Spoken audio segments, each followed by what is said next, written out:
You've eaten chocolate hundreds of times. It was built to feel that way.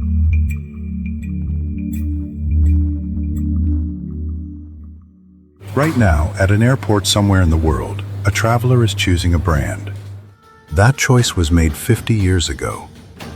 Not by them. 2 countries. 60% of the world's cocoa. 0 chocolate brands. This is not a story about chocolate.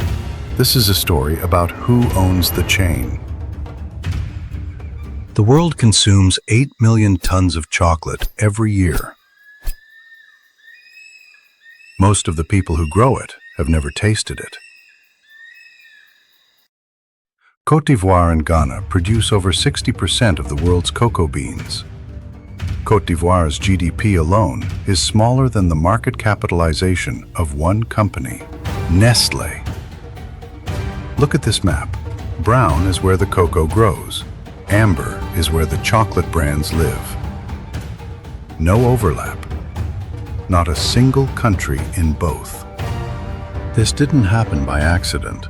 Someone designed it. 3 systems built the gap: colonial tariffs, brand architecture, commodity markets, layer by layer, over 150 years. The question isn't why cocoa farmers are poor. The question is, how was each layer added, and who keeps it in place? Cacao was native to the Americas. The Maya and Aztec civilizations drank it as a sacred and bitter ritual liquid, a tradition spanning over 2,000 years. When Spain arrived in the 16th century, they brought cacao back to Europe and kept it largely to themselves for over 60 years. By the 19th century, European colonial powers had introduced cocoa farming to West Africa.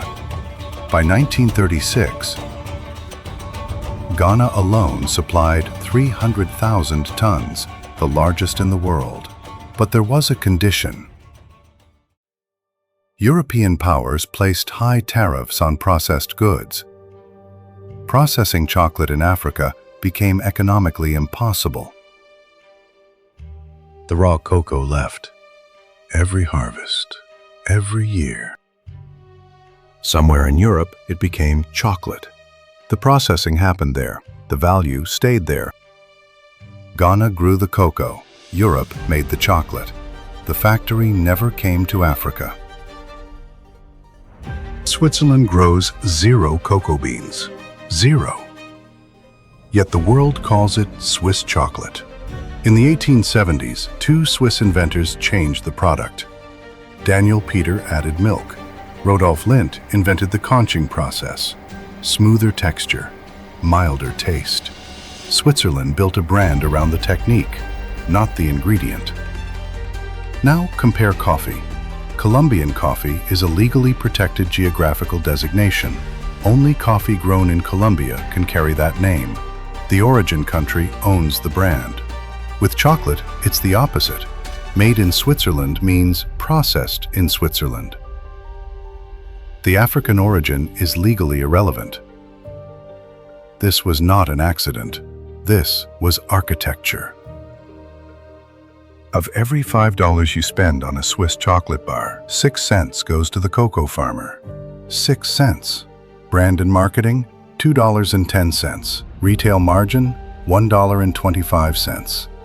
The farmer who grew the raw material, 6 cents. The label costs more than the land. In 2024, the system cracked. Cocoa prices surged 310% in 18 months. Production in West Africa dropped 14%. El Niño, drought, then floods, then disease. The cocoa belt had a bad year. The commodity market had a very good one. Who absorbed the shock? Not the farmer. Farm gate income barely moved. The commodity market captured the spike. And the consumer? Big chocolate used shrinkflation. Same price, smaller bar. The system absorbed the crisis. The farmer did not benefit from it. In 2019, something changed. For the first time, Côte d'Ivoire and Ghana acted together. They demanded a minimum price premium of $400 per ton, a living income differential to guarantee farmers a decent wage. The EU and Big Chocolate pushed back. The negotiation continues to this day. Meanwhile, a signal appeared from an unexpected direction. A content creator with more than 500 million subscribers launched a chocolate brand. Sustainability-focused, fair trade-sourced. A small company doing what $100 billion industry won't. This isn't a solution, it's a measurement. A signal of how broken the system is. But the pattern is about to face a force it cannot negotiate with: climate change.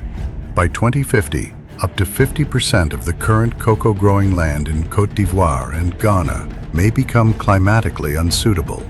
The viable growing zone is shifting toward Nigeria, Cameroon, and higher altitudes. The brand stays in Switzerland. The label says, "Made in Switzerland." But Switzerland has no cocoa, and the land that does is running out. Unlike Hermès, which owns its tanneries, unlike LVMH, which owns its vineyards, Big Chocolate owns nothing at the source. If the cocoa disappears, the brand disappears with it. A traveler picks up a chocolate bar. Swiss, premium. The label already answered every question they had. They have no idea where the cocoa grew. They don't need to. The brand did that work decades ago.